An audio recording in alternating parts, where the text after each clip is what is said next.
Here at the Bamboo Craftsman Company, Portland, Oregon. Kind of an interesting place. If you know the Kenton neighborhood, you'll see the Paul Bunyan statue, and we're basically right over to the corner of that. 2104, I'll get the street name later. But the inside is kind of a neat little knick-knack type thing, and we're going to show two different snippets, but the inside is kind of interesting. Basically a lot of bamboo artwork and stuff. And other artwork, kind of interesting. But what I've been doing here from time to time is shopping for some construction supplies for some alternative type stuff. Look like Viet Cong stuff. I don't know. Kind of interesting. But basically, and people who have traveled in Thailand kind of see the style. You know, in Thailand, a family's wealth is rated according to how much bamboo they got, because they make everything out of it. And that's where some of this comes in. This is a model for an alternative small tree house type thing. But I think somebody's actually, they build these things in a kit. So this is one kind of interesting thing. It's a hooch, prefabricated tree house. And they have a bunch of other bamboo stuff, kind of bamboo furniture. But for somebody that wants some projects made, we can come out, buy the bamboo, and then work it with a lot of the tools that I have. Not something you would normally see in the Pacific Northwest, but I've been in here before, and they invest in the materials for this type of stuff. And as long as it's not out in a constant rain, you're going to be okay. You're going to be okay with that. But a lot of this needs to be indoors for some of the weather, and we take it out for the summer. But and then we're going to show some more stuff as soon as I get an interview with somebody on here. Troy, the owner here, and we were just talking about how this bamboo here, and you were saying that Vietnam, Bali, China, a lot of our stuff comes from China, and we've got some new stuff that we're getting from South America. This is a structural timber bamboo called guadua that comes from Colombia. And the Colombians, there's a few notable Colombian architects that are making mega bamboo structures using this same timber bamboo. Right, and I saw that kit that was kind of the hooch house, and multi-story on a kit that's like this. And we actually have something like that in the backyard then, right? We're going to go take a look at that in a minute. That's right. And so we're here in Portland, Oregon, but you can actually buy the bamboo here. It's different sizes. It's basically priced according to the thickness. They're all roughly the same length. And of course there's a cutting station here for that. And then there's the grass mat, bamboo mat stuff, which is another thing we can use as walls and hooches and things like that. And then of course there's all of the artwork too. Yeah, a lot of hand carvings from Poly, a lot of really great material here. Yeah. And we're going to go out to the backyard and I'm going to look at some really interesting stuff. Place, and of course some of the Vietnam vets in the audience might recognize pieces, but remember it's 40 years later now, maybe even more than that. So we've got some of this alternative, not very alternative building, very common throughout the rest of the world, of steel siding on here, the old truck. 1942 Studebaker Army dump truck. Huh, interesting. Yeah, this was a project my dad started about 30 years ago. He was a Vietnam vet, and he loved doing old projects, and he got this one started and he never finished it before he passed away. So this year we brought it from the family farm and decided to make it into a bamboo planter box.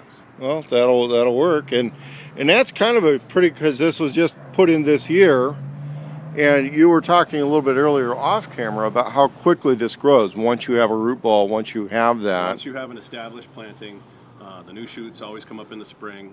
From the time the shoot breaks the surface until the time it's fully formed with branches and leaves, 8 to 10 weeks. Right. So an immense growth spurt in the spring, and then it takes about 2 to 3 years for the cane to harden enough to become useful as a building material. I see. And I mean, you could use it for other things, but of course that's the other thing where it's like animal food too, when it's younger and tender and, right. And that sort of a thing. Yep. But obviously it does grow in the Pacific Northwest. It's obviously going to grow a lot more in the summertime, right? Because of the long days and that sort of a thing. But we've got tropical planting, and it's interesting because the way you've constructed these planters with obviously tropical plants on asphalt. and this is absolutely amazing. And then we've got, of course, a sample micro house here, Yeah, obviously. outdoor bedroom, outdoor living. Yeah, outdoor bedroom, and it seems to do just fine as long as you're keeping a lot of stuff out of the rain, although... All the holes in the roof are silicone, so the light comes through, but the rain doesn't. Now that is slick. So all of the holes are silicone, and the rain does not come through those silicone holes. Smart, interesting. So we get like a Starry Night effect. Yeah, Starry Night effect. Yeah, That's kind of slick. And now, is this the same as that model hooch that was inside, or is it a different version of it? Or It's a slightly different version. The model that's inside is a 6-sided version, and ours here is a 5-sided version. Okay. But scale-wise, they're about the same size.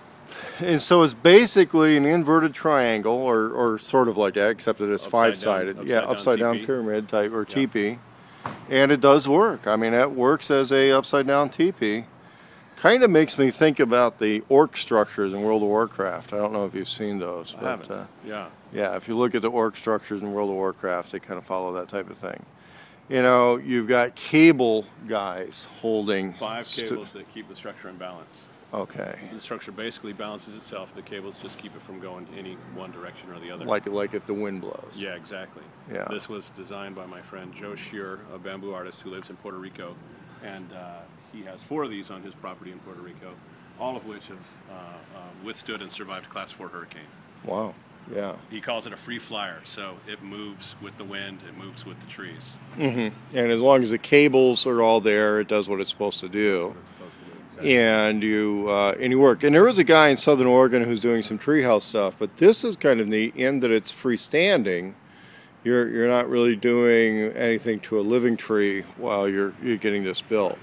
But when you're upstairs, you're in the trees, so Right. it is a treehouse of sorts. Yeah. We call it a freestanding treehouse, or the actual name for this design is called a hooch, which originates from the Japanese word uchi, which means small house or small dwelling. Right. And that's kind of what we get into with the off-grid stuff on my channel. And then I'm looking at a lot of this. These are just basically dirt on asphalt with a barrier. And then, how old is this bamboo then? Those bamboo plants were moved here. Some of the original stems are strapped to the rail that's there. I see. There was maybe 50% as many stems when we moved these here less than 3 years ago, and we've doubled our cane count in that time. Wow. Although it takes a little longer for it to harden and then become useful as structural material. Correct. So let's see. I don't know. I can turn the camera off and then do a little bit upstairs. Okay. Yeah. So a little sea leg, 2x6 here. You know, relatively secure looking stuff on that. We've got the wood decking, and it's been raining, but obviously the way the shape is, you're not going to get water on the drip line is way out there. Yeah, so it's a pretty far drip line on there, and if you've got a view, it really helps you take advantage of that, because from the next floor on a clear day we can see Mount Adams and Mount St. Helens. Right. Well, let's go take a look at the next floor up. Right. Use both my brands of power tools. I do a lot of reviews on DeWalt and Ryobi. So here we've got the silicone on the metal, and that's what keeps it from getting water in here. We have the Guadawa structural timber bamboo poles that we looked at when we were inside. Same poles used here. The skylight, temporary umbrella, we will have a plexiglass peak That makes skylight sense. Yeah. to let in sunlight and to let in moonlight. And with the shape of the roof and everything like that, there is no running water on your wood down here. So it is going to last a while. We're in Portland. This is the Pacific Northwest. So with the shape of that, you're not getting running water on your wood. Right. It's basically the metal roof is what's taking all of that. Yeah. And we've got 2x2 supports across here, which is just fine. We're not trying to pack it with insulation and everything. And then structurally, because it really doesn't need walls structurally, we've just got those poles. We're just fine, and it's actually got a pretty small footprint at the bottom. Exactly. We just have to make sure we've got the cable ties in. Exactly. What kind of money is somebody into on something like this, do you think? So this size of building, depending on site conditions, the entry level for this would be about $15,000. And is that all materials, all construction? If it's a difficult site, If it takes more energy and effort to get the materials Sure. to the site, maybe 20,000. Right, right. But it's not, I mean, even on the tumbleweed tiny houses, they talk in the mid-20s. So it's obviously there's no bathroom or anything out here, but as a hangout structure, I don't think you get more hip and cool than this. I mean, Yeah, that's yeah. pretty much, you know, as far as the hangout garden structure is pretty slick. And Yes. obviously, And it's easy to build the first floor as a kitchen. And the hooches that Joe has in Puerto Rico, that's exactly how they're set up. There's a bathroom on the bottom, on the ground, outdoor shower, rainwater collected from gutters on the upper roof, kitchen on the first floor, solar panels on the roof that run the kitchen, 12 volt, and then the top floor being the bedroom. right. In our case here, the top floor, we're calling it the Sky Lounge. Yeah, that makes sense. And we're going to offer it next summer after we do a little more work with some of the appointments. It'll be on Airbnb. Okay, well, that looks pretty good. Yeah, I could see this being a heck of a party hangout. You know, you put a cable slide down here and you know, a zip line cable and it's really neat. And it's just basically a lot of ingenuity without major money. That's the thing. It's not like it's $50,000-$80,000. Exactly. So well, here it is, and the Bamboo Shop, Portland, Oregon, and the address here is 2104 North Willis Boulevard. and you guys are online too, right? We're online, bamboocraftsman.com. In the Kenton neighborhood, which is a great up-and-coming neighborhood in North Portland, we're just a half a block from the historic Paul Bunyan statue, which we can see.